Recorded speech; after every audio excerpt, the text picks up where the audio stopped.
Hey there paper geeks and glitter nerds, it's Neenah the Crazy Geek Crafter. I have been looking forward to showing this project to you for months. This is a ScanNCut project for Josephine and Monique. I was giving a color for Monique's card and a animal for each of the cards, since they were going to get teddies in that species, if you can say that. I designed these in canvas and cut out the necessary parts.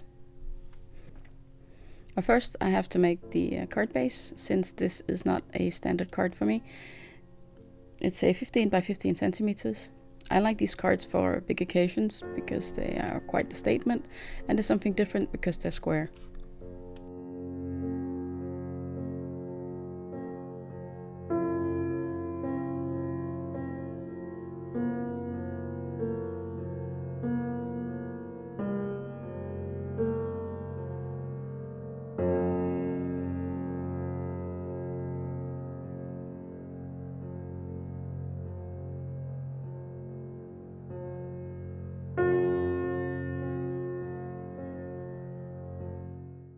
Here are the parts I cut out. I'm just going to peel them off quite quickly, keeping them all in order so I can work on them later.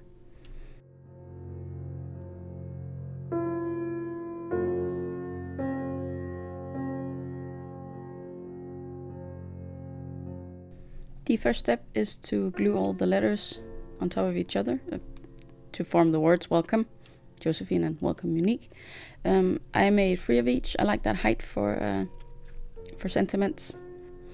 I feel like 4 looks even better, but it's a lot more work, especially with this many letters, so I went for 3. 5 may be a bit too much and 2 is too little in my opinion, but you do whatever you think is best.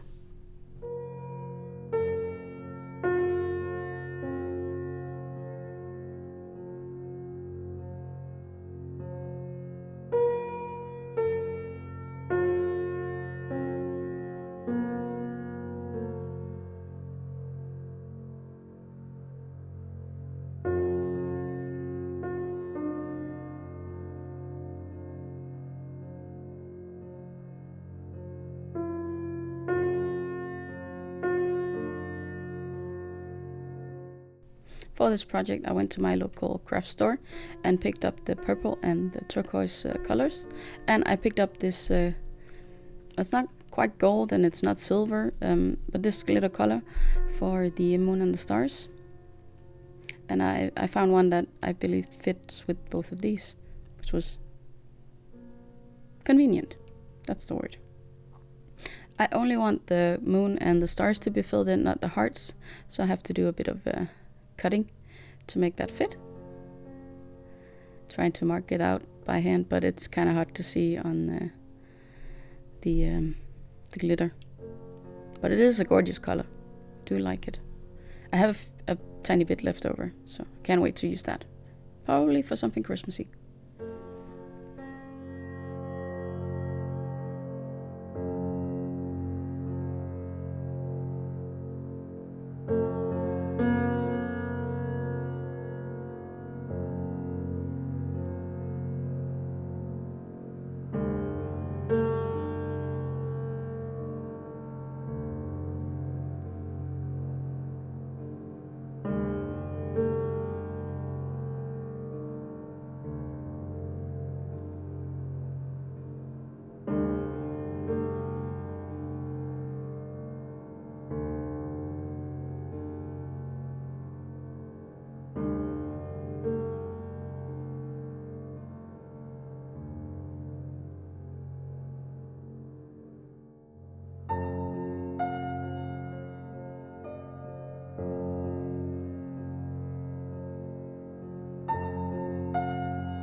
To differentiate between the background and the letters, I'm going to heat emboss them, and for that I have I need to make something to hold the die cut letters with while I heat emboss them, so I don't burn my fingers. And I'm going to keep this one in my drawer actually with my heat embossing, since it was pretty handy. So it's a piece of chipboard, cardstock, whatever you want to call it, from packaging. Some chocolate cereal, I think. And I'm just going to glue this paper onto my stick. Of course, need to space out the letters so that they don't actually heat emboss together. So just moving the K and the other letters around a bit. Sorry about that. See, when you heat emboss something, it doesn't only get a different texture. If you're lucky or unlucky, that depends on what you want for the result. You will also get a different color. It will turn the cardstock a tiny bit darker, and I use that to my advantage here.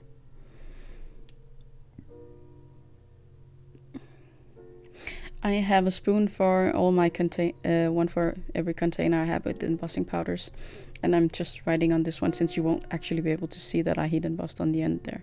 But I did heat emboss on top of it because then I won't rub off the letters. I'll have to rub off the embossing first. So this is the first coat, and I say first because there are going to be a few. To get this, I don't know, when you heat emboss multiple times it gets this very nice look. And since my dog decided to be part of the project, I also need to do it since he left his hairs leave a few gaps in the embossing. So, third time.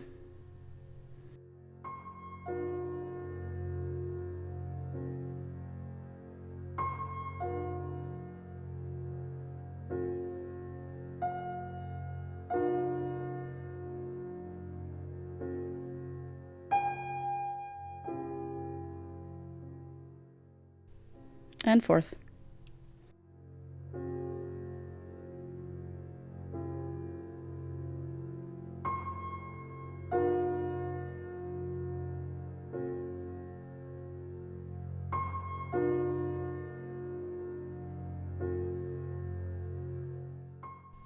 And now I just have to do Josephine.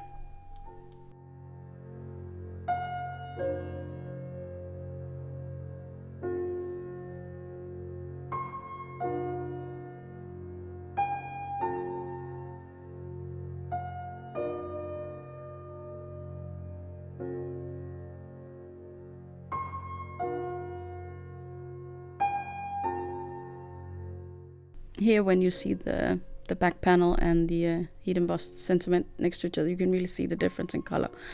And also, of course, the texture, since this is textured cardstock, actually. And that is kind of lost and gets glossed over with the embossing. And I have to keep track of which cloud goes with which name, because I had to alter it to fit with the different letters of the names. And I got heat embossing everywhere. So I'm just trying to keep that clean also. Now for the animals, this is purely coincidental, but one was supposed to be a penguin, the other was supposed to be a polar bear, and I actually only had one set with those kind of animals, and it was this one from Clearly Besotted. I don't use it very often. You can see that it's an older set. If you know Clearly Besotted today, they have a lot more character to their design. I do love these, but they're kind of plain in their facial expressions and their poses, whereas today it's easier to see what they're doing. They're often posed with something and doing something. I do stamp these with jellyfish ink, and then I do the eyes in black, because sometimes when you color, the eyes actually disappear and you can't really put them back in. It's a bit annoying. So that's why I am trying to mask off most of the bear here and then just color the eyes in. It takes a bit of time, but it's worth it for the coloring, I think. I did have some ink on my stamps already, and that's why the impression is so dark from the rest of the stamping, despite the fact that it's supposed to be jellyfish ink. But it doesn't matter too much, since it actually is helpful that they're a bit darker on the bear He's going to be white-ish, gray on the edges here, so that is a bit helpful.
Now that all the elements are ready, I should be getting to the gluing part. The panels are still a bit bowed, unfortunately, from the glue, so I'm going to keep them under pressure for a bit more while I glue on the letters to the clouds. I'm going to use the cutoff from the ScanNCut to get the letters straight.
As always, when I do something more than once, I learn something.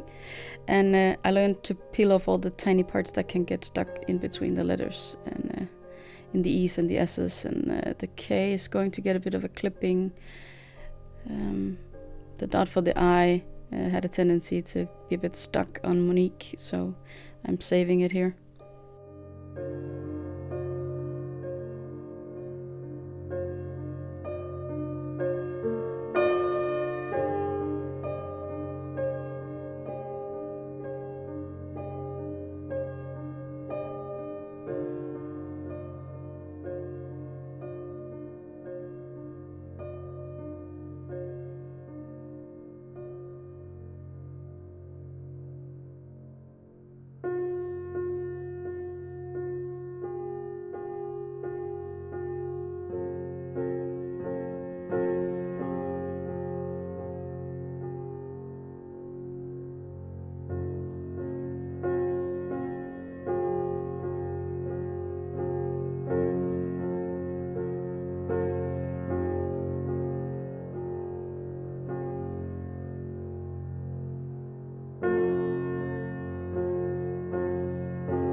The heat embossing that I had gotten on the paper kind of shedded all over my desk, so I'm just cleaning up before I move on to the next step.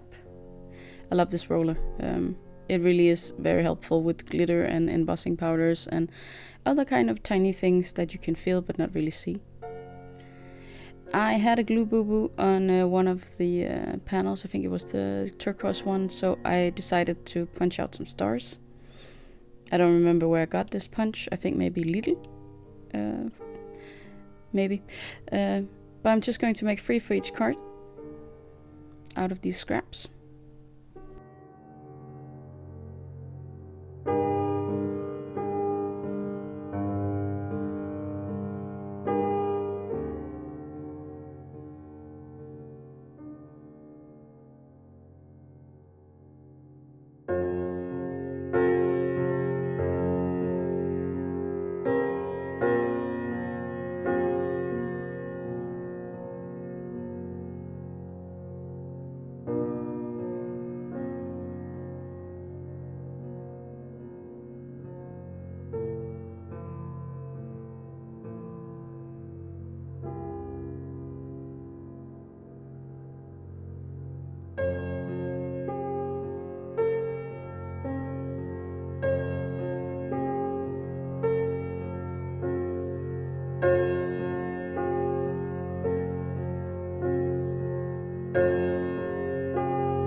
After leaving the panels overnight to dry, hopefully keeping it straight at this point, I can glue on the critters.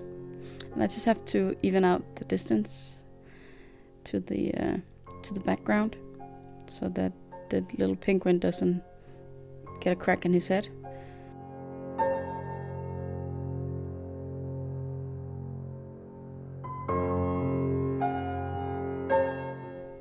And this is the worst part about working with white, that the smudges are so visible. That's why I'm using this sand eraser to try and get off anything I see.